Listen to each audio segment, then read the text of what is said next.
itu tentu bisa memanfaatkan dunia teknologi salah satunya dalam mendorong atau menyokong memfasilitasi dirinya agar bisa menjadi sebuah proyek penguatan P5. Kalau kita kaitkan dengan proyek yang saya bikin Pak, termasuk saya bikin yang sekarang lagi berjalan itu sudah masuk di aksi 2, itu sudah mau tahap di perakitan seperti itu, karena kita akan ngebikin eco-brick Pak, penanggulangan sampah, karena kita lebih potensi ke arah sana karena dilihat daripada jumlah siswa.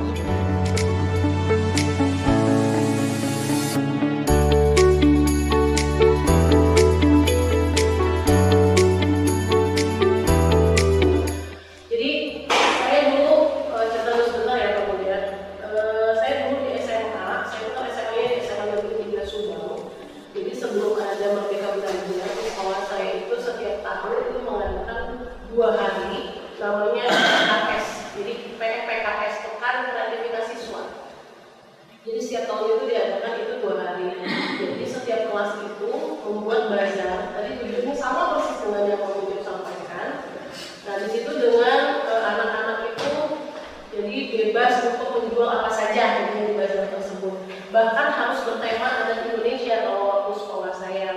Jadi setiap stand itu, jadi anak-anak itu dibuatkan stand. Standnya juga dari anak sih, mereka bikin pendopo-pendopo kecil-kecilan dengan bambu seperti itu. Itu sesuai dengan adat istiadat, adat budaya Indonesia. Waktu itu saya pernah kelas saya itu dapetnya Bali. Jadi kita itu berpakaian adat Bali untuk yang ditugaskan menjaga stand tersebut. Mengejar P5 Merdeka. Karena apa? P5 Merdeka memang dituntut yang paling utama, yaitu di sana bertakwa kepada Tuhan Yang Maha Esa dan berakhlak mulia dan berkebinekaan, bergotong royong, mandiri, kreatif.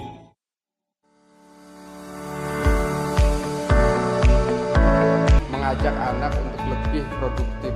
Jadi saya pertama tentang yang berkaitan dengan kebutuhan sehari-hari, seperti apa? Seperti hal pembersih lantai. Itu kan sebenarnya kita bisa inovasi dari bahan-bahan makanan sisa, seperti buah-buahan. Itu kan eco-engine, itu salah satu produk yang bisa dibuat oleh anak-anak. Dan juga ada pupuk organik. Saya ada ide kreatif membuat fotosintesis bakteri untuk tanaman, sehingga anak berpikir untuk produktif. Ada ya tadi pertama ekoenzim, ada PSG atau fotosintesis bakteri, kemudian ada mungkin pembuatan sabun dari bahan dasar yang dari mulai sabun cuci piring, sabun cuci pakaian, itu dari bahan dasar yang nanti akan diolah sama anak-anak. Itu kita punya dari pembuatan.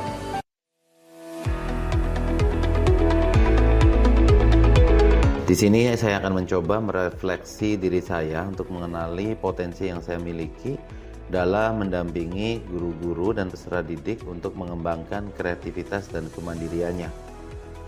Ada beberapa yang menjadi fokus saya dalam refleksi diri ini, yaitu ingin mengobservasi peserta didik, kemudian melakukan wawancara serta diskusi, juga melakukan self-assessment, membuat sebuah portofolio, melakukan umpan balik dan pembinaan, serta evaluasi akhir proyek. Pada observasi peserta, melakukan pengamatan secara langsung kepada peserta didik, bagaimana kita akan melihat perkembangan peserta didik mereka dari mulai berpikir, merencanakan, sampai mengeksekusi proyek mereka. Di situ juga kita kaitkan dengan pertanyaan-pertanyaan pemantik melalui diskusi dan wawancara, sehingga ada sebuah hasil penilaian, yang mana penilaian itu kita bisa melihat kreativitas dan kemandirian dari masing-masing peserta didik. Juga di situ kita akan melihat tahapan-tahapan mereka dalam membuat sebuah proyek. Dengan hal ini kita akan coba dampingi Bapak Ibu guru beserta peserta didik bagaimana untuk memberikan umpan balik atau pemantik agar peserta didik meningkat kemampuan kreativitasnya serta kemandiriannya. Nah, di akhir mungkin kita akan lakukan sebuah evaluasi pada proyek akhir.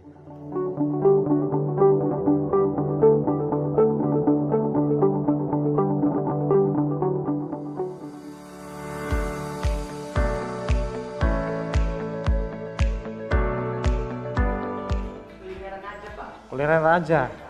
Ada yang lain yang mau menambahkan? Oh boleh, Luna, gimana?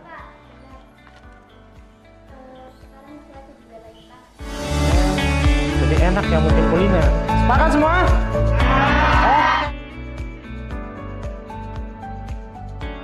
Bapak mau menanyakan tentang observasi dulu nih. Diskusi teman-teman, kira-kira yang kemarin Bapak sampaikan, kayaknya mau bikin proyek apa nih? Ke bidang apa? Siapa yang mau jawab?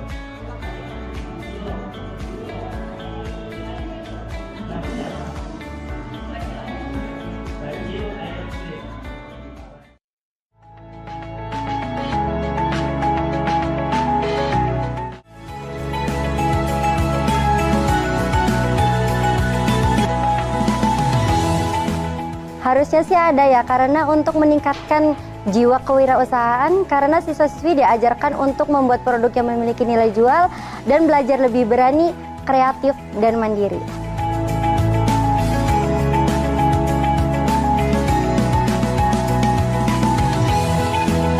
Saya sangat senang sekali dengan kegiatan bazar yang diselenggarakan di SMK Al-Huda Kedungwu kemarin, karena dapat meningkatkan kreativitas dan kemandirian siswa-siswi yang ada di SMK Al-Huda.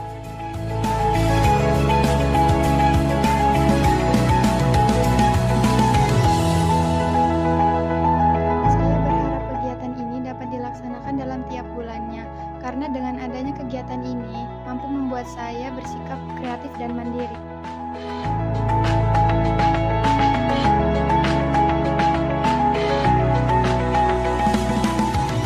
Berkesan dengan kegiatan kemarin karena sangat baik dalam meningkatkan sikap peserta didik yang kreatif dan mandiri.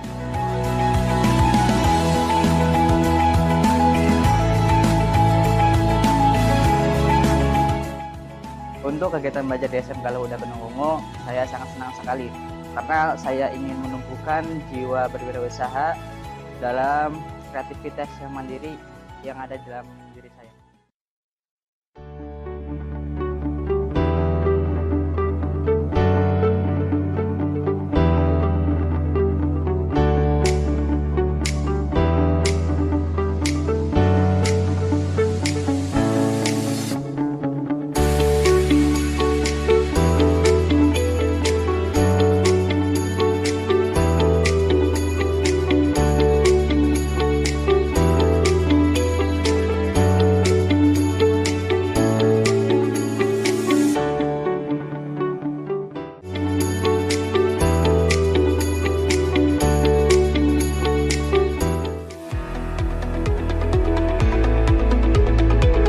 Di sini saya akan melakukan identifikasi serta mengukur bagaimana kreativitas dan kemandirian peserta didik, kekuatan atau potensi serta tindakan yang mungkin yang paling sederhana dapat dilakukan segera mungkin dengan memanfaatkan aset atau modal yang dimiliki. Ada dua instrumen untuk mengukur kreativitas ini. Yang pertama adalah pengembangan kreativitas, aspek pengamatannya, yaitu dari penilaian diri serta kegiatan kreatif. Nah, di penilaian diri dalam mengembangkan kreativitas, kita melihat bagaimana kemampuan peserta didik dalam menghasilkan ide kreatif, kemampuan dalam berpikir out of the box, keberanian dalam mencoba hal-hal baru, kemudian serta kemampuan dalam mengekspresikan diri melalui seni dan aktivitas kreatif.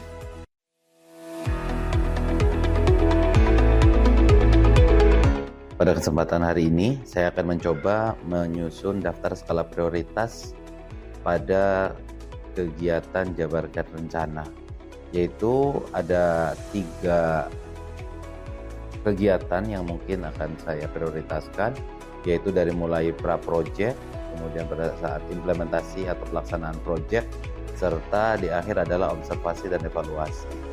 Pada pra-project, saya di sini melihat beberapa literatur kegiatan yang dapat mengembangkan kreativitas dan kemandirian peserta didik, melakukan sharing pengalaman dan refleksi pembelajaran P5, menyepakati tema proyek, serta menyusun instrumen atau rubrik penilaian. Kemudian juga dilanjutkan dengan pelaksanaan proyek melalui kegiatan wawancara, menyampaikan rencana kegiatan, kemudian juga memberikan kesempatan ke peserta didik untuk menyampaikan ide-ide dan gagasannya, serta membuat atau melaksanakan proyek dalam bentuk kegiatan bersama atau bentuk bazar. Dan pada tahap implementasi juga diharapkan siswa atau peserta didik mampu mempresentasikan proyek dan mampu mengevaluasinya. Di akhir, yaitu pada tahap observasi dan evaluasi, kepala sekolah bersama mitra industri serta dewan guru melakukan observasi dan evaluasi kegiatan secara langsung dan mengukur sejauh mana kemajuan peserta didik dalam mengembangkan kreativitas dan kemandirian.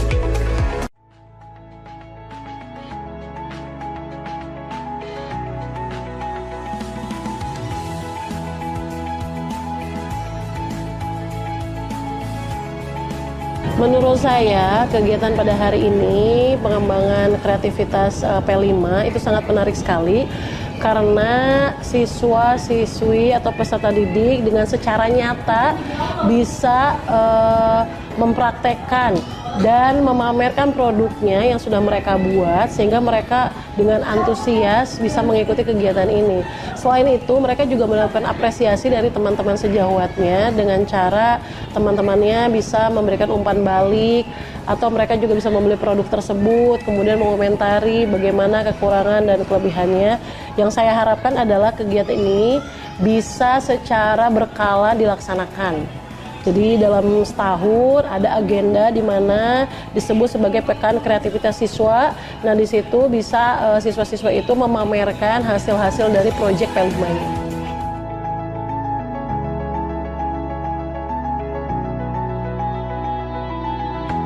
Pada kegiatan ini juga siswa dilatih untuk berkreasi dan mandiri. Dan kreativitas ini itu tergambarkan pada produk yang mereka buat, bagaimana cara mengolahnya, penyajian, juga bagaimana memasarkan produk tersebut.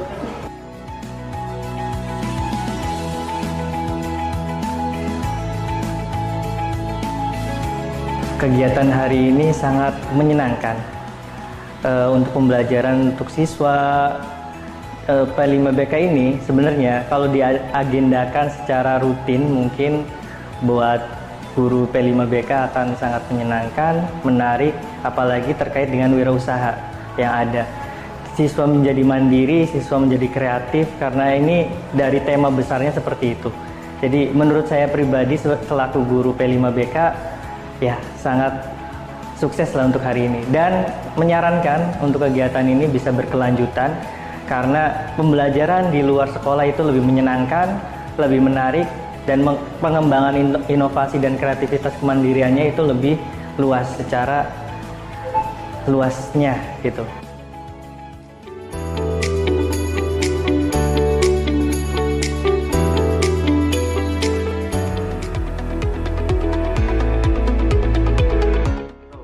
Baik, untuk kali ini saya ditugaskan untuk membuat daftar guru atau mitra industri dalam aksi nyata. Yang pertama ada PJB Hargelis, mitra industrinya, terus ada dari VET Hotel Pamonukan, dan yang lainnya.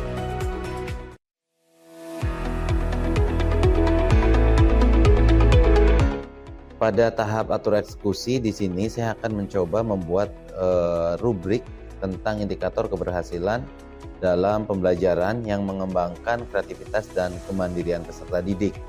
Di sini ada 4 kriteria yang saya coba tuangkan, yaitu pertama tentang kreativitas dalam konsep proyek, kemandirian dalam perencanaan dan pelaksanaan, kreativitas dalam pemasaran dan presentasi, serta kolaborasi dan komunikasi.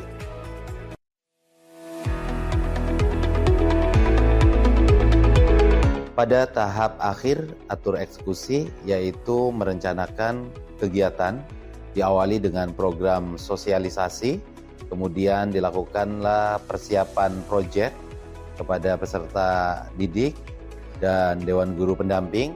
Kemudian kita melaksanakan implementasi berupa bazar wirausaha atau dengan tema yang kita sebut dengan inkubasi wirausaha kreatif dan mandiri. Kemudian kita melakukan penilaian proyek dan di sesi akhir kita melakukan rencana tindak lanjut dengan memberikan modal usaha atau modal wirausaha, yaitu modal usaha kepada peserta didik yang telah mampu menjuarai dalam pengembangan kreativitas dan inovasi.